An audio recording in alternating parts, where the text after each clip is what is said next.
Meus queridos amigos e irmãos, a paz do Senhor a todos vocês, que a graça e a paz do Senhor sejam derramadas e multiplicadas sobre a casa, sobre a família de cada um de vocês. Quero estar trazendo mais uma palavra de reflexão para as nossas vidas, que se encontra no livro de Tiago, capítulo 5, versículo 16, a parte B do versículo, que diz o seguinte: muito pode, por sua eficácia, a súplica do justo. Em outras traduções, nos diz o mesmo texto, só que em outras palavras, que a oração do justo pode muito em seus efeitos. Todas as vezes em que nós estamos passando por momentos difíceis e que nós oramos a Deus, pedindo por ajuda, pedindo por um escape, pedindo por uma solução, esse texto aqui, a igreja do Senhor, a você que crê em Deus, que crê no Senhor Jesus, Tiago está nos afirmando que a oração do justo, ela pode muito em seus efeitos. Vamos ver um exemplo disso aqui também no livro de Atos dos Apóstolos, no capítulo de número 12, nós vamos observar aqui durante a perseguição à igreja do Senhor Jesus, por consequência aos seus apóstolos, aos seus discípulos. Aqui nesse período aqui, Herodes, ele persegue a Tiago, persegue a Pedro. Então aqui ele pega Pedro, Atos capítulo 12, versículo 5, Pedro, pois, estava guardado no cárcere.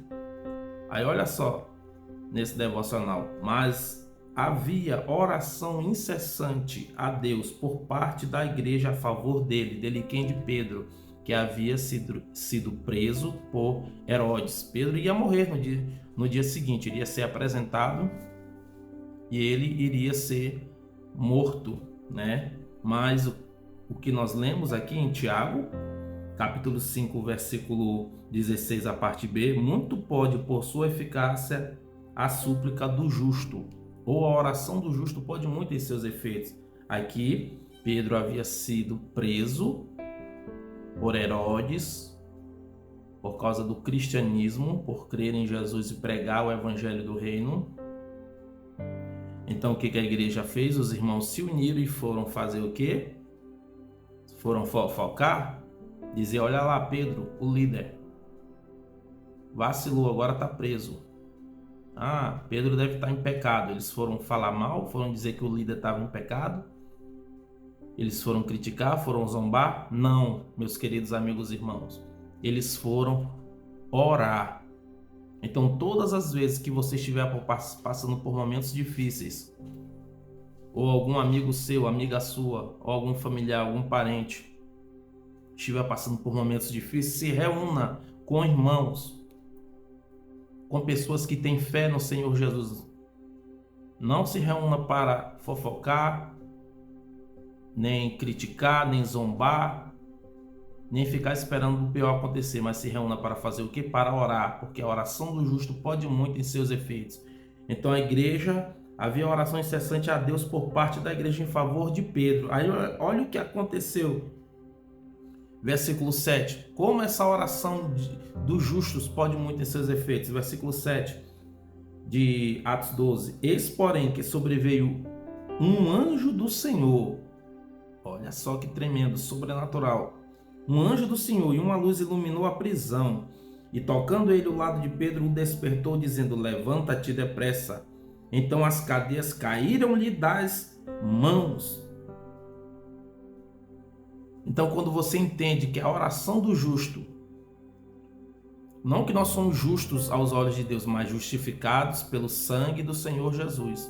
A oração do justo, ela pode muito em seus efeitos. Se você ora com fé, Deus, ele pode mover o sobrenatural. Então, o sobrenatural se moveu e um anjo veio. E o anjo toca no lado de Pedro e diz: te levanta depressa. E caíram-lhe as cadeias das mãos. Então não existe prisão e não existe cadeia que um homem e uma mulher temente ao Senhor em oração, Deus ele não possa mover o sobrenatural e quebrar essas cadeias, quebrar essas correntes e colocar em liberdade o oprimido, o aflito, a aflita. Então, no contexto de Atos capítulo 12, Pedro sai, passa pelas escoltas de soldados, eram 16 soldados, por fim passa por um portão que dizem os historiadores que para levantar aquele portão de ferro era necessário uma junta de bois, ou seja, tinha que ter muita força, mas quando Pedro chega diante daquele último portão, o portão simplesmente abre diante de Pedro, porque a oração do justo pode muito em seus efeitos. Então, queridos amigos e irmãos que creem em Deus, que creem no Senhor Jesus e que creem no poder da oração, não há nada impossível para o nosso Deus. Jesus Cristo uma vez disse: porque os impossíveis aos homens são possíveis para Deus, porque para Deus não há nada impossível. Então fique com esta palavra. Eu não sei qual problema você tem enfrentado, qual situação você tem vivido, mas de uma coisa eu sei, que se você orar, o nosso Deus ele é poderoso para fazer segundo a sua vontade, o seu querer, mover o sobrenatural e fazer o impossível se tornar possível. Então continue crendo e continue orando, que Deus abençoe a sua vida, a sua casa, a sua família. Receba esta palavra em nome do Senhor Jesus. Amém.